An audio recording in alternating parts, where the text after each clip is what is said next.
Student, हम आपके लिए लेकर आए हैं बीए प्रथम वर्ष के सेकंड सेमेस्टर विषय शिक्षा शास्त्र के कुछ महत्वपूर्ण क्वेश्चन। यह भाग 9 है। 8 भाग हम करवा चुके हैं, वो प्ले लिस्ट में पड़े हुए हैं, तो आप देख सकते हैं।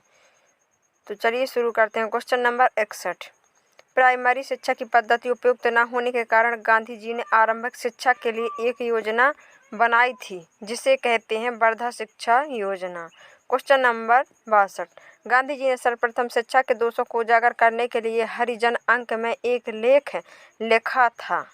13 जुलाई सन 1937 ईस्वी को लिखा था। Question number 63। जाकिर हुसैन की अध्यक्षता में एक समिति बेसिक शिक्षा योजना बनाने के लिए गठित की गई थी, जिसका मूल आधार गांधी जी के सभापतित्व में वर्धा शिक्षा सम्मेलन में हरिजन अंक का लेख था। यह वर्धा शिक्षा सम्मेलन हुआ था 22 अक्टूबर सन 1936 ईस्वी को हुआ था। इसमें ऑप्शन सही है। Question number 64। जाकिर हुसैन समिति ने अपनी रिपोर्ट दी थी सन 1937-38 ईस्वी में। Question number 65। सन 1938 तथा सन 1940 में क्रमशः 2 समितियां बम्बई प्रांत के मुख्यमंत्री बी.जी. खेर की अध्यक्षता में निर्मित की गई थीं, जिनका कार्य था वर्धा शिक्षा योजना की जांच करना। Question number 66। मुदालियर आयोग ने परीक्षाओं में सुधार हेतु क्या सुझाव दिया था? वस्तुनिष्ठ परीक्षणों के समावेश का। Question number 67। परीक्षा के उत्तरों का मूल्यांकन किया जाए 5 पॉइंट स्केल पर। Question number 68। माध्यमिक शिक्षा आयोग की नियुक्ति हुई थी सन 1952 ईस्वी में हुई थी। Question number 69। माध्यमिक शिक्षा आयोग का नाम मुदालियर कमीशन भी प्रचलित हुआ, क्योंकि इसके अध्यक्ष मुदालियर जी थे। Question number 70। मुदालियर जी का पूरा नाम था doctor Lakshman Swami Mudaliar. Question number 71। Mudaliar आयोग की नियुक्ति किस स्तर की शिक्षा में सुधार के लिए की गई थी? माध्यमिक शिक्षा। Question number 72। मुदालियर आयोग के अध्यक्ष थे डॉक्टर लक्ष्मण स्वामी मुदालियर थे। Question number 73। Doctor Lakshman Swami Mudaliar Madras विश्वविद्यालय के थे कुलपति। Question number 74। कोठारी आयोग के विषय में यह शब्द किसने कहे थे? वह बहुचर्चित प्रतिवेदन हिंदी के विकास पर एक मीठा तमाचा समझा जा सकता है, डॉक्टर पी.डी. जुयालका ने।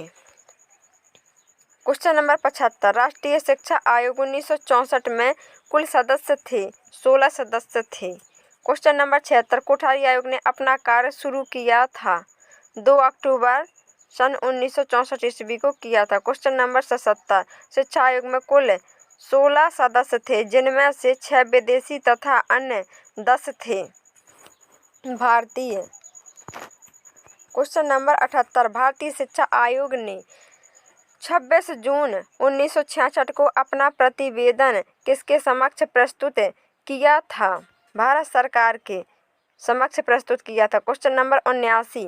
राष्ट्रीय शिक्षा आयोग के प्रतिवेदन का नाम शीर्षक था शिक्षा एवं राष्ट्रीय प्रगति। Question number 80। कोठारी आयोग का दूसरा नाम है राष्ट्रीय शिक्षा आयोग। Question number 81। कोठारी कमीशन का गठन हुआ था सन 1964 ईस्वी में हुआ था।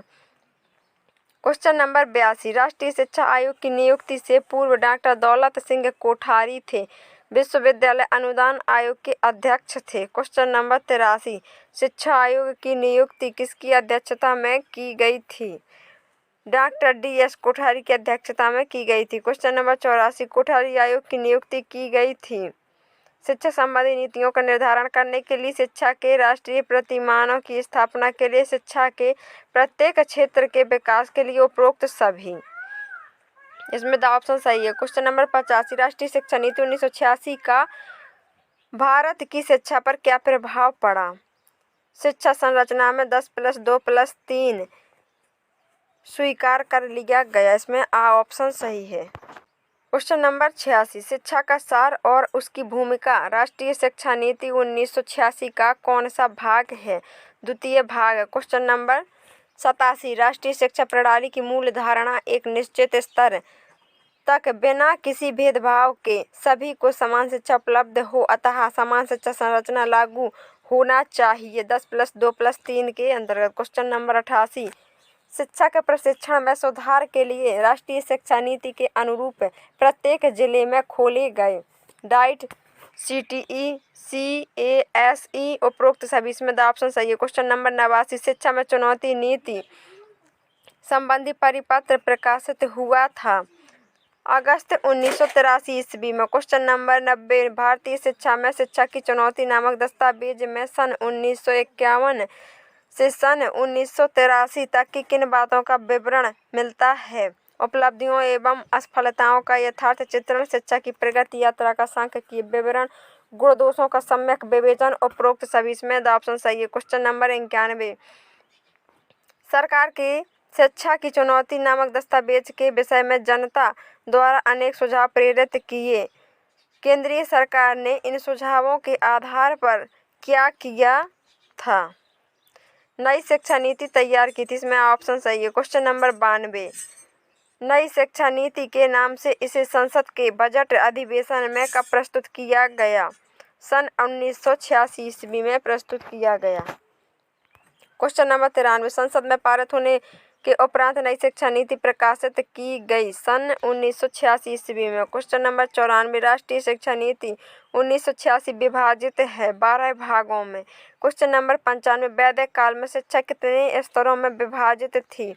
2 स्तरों में विभाजित थी। क्वेश्चन नंबर 96, राधाकृष्णन आयोग की संस्तुतियां संबंधित थीं उच्च शिक्षा से। क्वेश्चन नंबर 97, राष्ट्रीय शिक्षा नीति 1986 का प्रथम खंड है प्रस्तावनात्मक। क्वेश्चन नंबर 98, राष्ट्रीय शिक्षा नीति की घोषणा की गई जुलाई सन 1968 ईस्वी में, इसमें ऑप्शन सही है। क्वेश्चन नंबर 99, नवोदय विद्यालयों की स्थापना का सुझाव किसने दिया? राष्ट्रीय शिक्षा नीति 1986 ने दिया। क्वेश्चन नंबर 100, राष्ट्रीय शिक्षा नीति 1986 में सामान्य केंद्रित कॉमन में स्थान दिया गया लोकतंत्र एवं धर्मनिरपेक्षता को, पर्यावरण संरक्षण एवं वैज्ञानिक स्वभाव का विकास, इसमें सा ऑप्शन सही है, आ और बा दोनों। क्वेश्चन नंबर 101, राष्ट्रीय शिक्षा नीति 1979 की घोषणा की थी जनता सरकार ने। क्वेश्चन नंबर 101, 1979 की राष्ट्रीय शिक्षा नीति में किस शैक्षिक संरचना को स्वीकार किया गया? 8+4+3 को। क्वेश्चन नंबर 102, राष्ट्रीय शिक्षा नीति 1986 के अंतर्गत प्रारंभिक शिक्षा को अनिवार्य एवं निःशुल्क बनाने हेतु कौन सी योजना लागू है? Operation black board. Question number 103, गति निर्धारक स्कूलों की स्थापना का सुझाव किसने दिया? राष्ट्रीय शिक्षा नीति 1986 ने दिया। क्वेश्चन नंबर 104, राष्ट्रीय शिक्षा नीति 1986 का गठन किया राजीव गांधी ने किया। क्वेश्चन नंबर 105, राष्ट्रीय शिक्षा नीति 1986 का कार्यकारी प्रारूप प्रकाशित किया गया अगस्त 1986 ईस्वी में किया गया।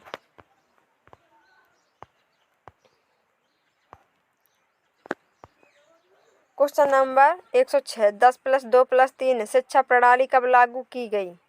1986 ईस्वी में की गई। क्वेश्चन नंबर 107, नई शिक्षा नीति की विशेषता है राष्ट्रव्यापी पाठ्यक्रम की रचना, केंद्र सरकार की भागीदारी, एक राष्ट्रीय शिक्षा संरचना और प्रयुक्त सभी में ऑप्शन सही है। क्वेश्चन नंबर 108, राष्ट्रीय शिक्षा नीति ने सुझाव दिया है अनुसूचित जातियों के क्षेत्र में, पिछड़े अल्पसंख्यकों के क्षेत्र में महिलाओं की स्थिति पर प्रयुक्त सभी में ऑप्शन सही है। क्वेश्चन नंबर 109, जनार्दन रेड्डी समीक्षा समिति का गठन किया गया था 1992 ईस्वी में किया गया था। क्वेश्चन नंबर 110, संशोधित राष्ट्रीय शिक्षा नीति 1992 के अध्यक्ष थे जनार्दन रेड्डी। स्टूडेंट, ये हो गए हमारे 110 क्वेश्चन। आगे क्वेश्चन हम आपको अगले भाग में देंगे। वीडियो अच्छा लगे तो लाइक और चैनल को सब्सक्राइब जरूर करना। Thank you.